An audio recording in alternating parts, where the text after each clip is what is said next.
Now, Nick, the U.S. Vice President restating the U.S. position on unwavering support for Ukraine, as well as the importance of preserving the international rule of law.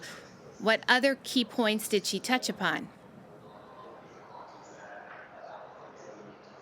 Well, those were some of the points. It was a speech, but it sounded an awful lot more like an indictment to me. And as the Vice President of the United States pointed out herself, she had been a prosecutor in a previous life, had been the Attorney General of the state of California, and she proceeded to list the war crimes she says Russia is guilty of in Ukraine, including the targeting of civilian infrastructure, rapes, summary executions, electrocutions, the rape of a 4-year-old child, the displacement of hundreds of thousands of Ukrainians to Russia, separation of children from their families. And she said these crimes were being watched, they were being documented, and that the people who perpetrated them would be brought to justice, and that the people who gave the orders would be brought to justice as well. That was really the big part of her speech.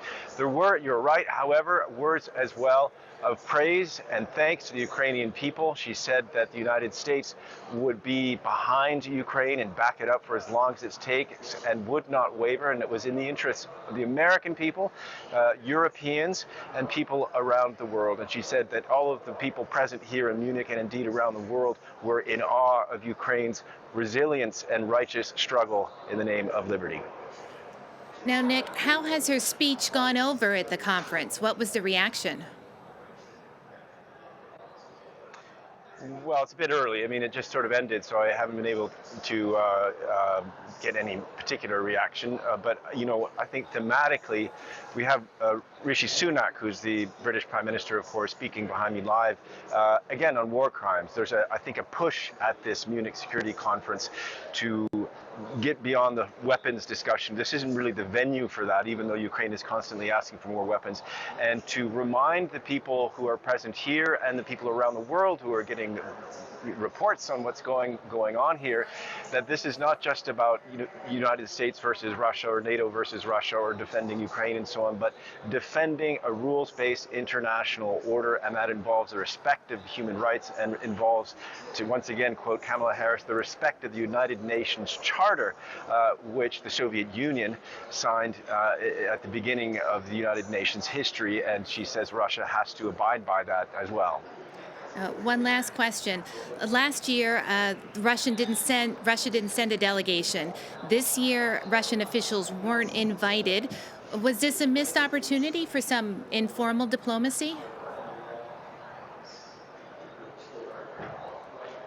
I honestly, I've worked in Russia for 3 years, and I think we've all been following Sergei Lavrov's, the foreign minister's statements in the run-up to the war in Ukraine. I don't think there would have been much of a discussion since Russia is hugely isolated.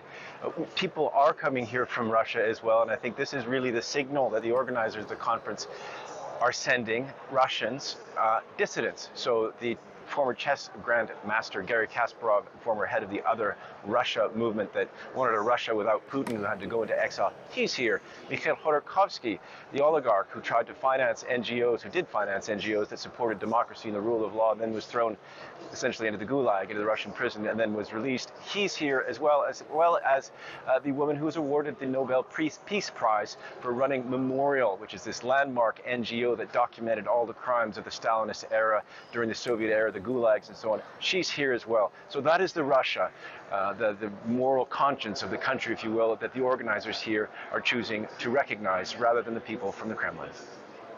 Nick SPICER, thanks so much. That's France 24's Nick SPICER standing by at the summit in Munich.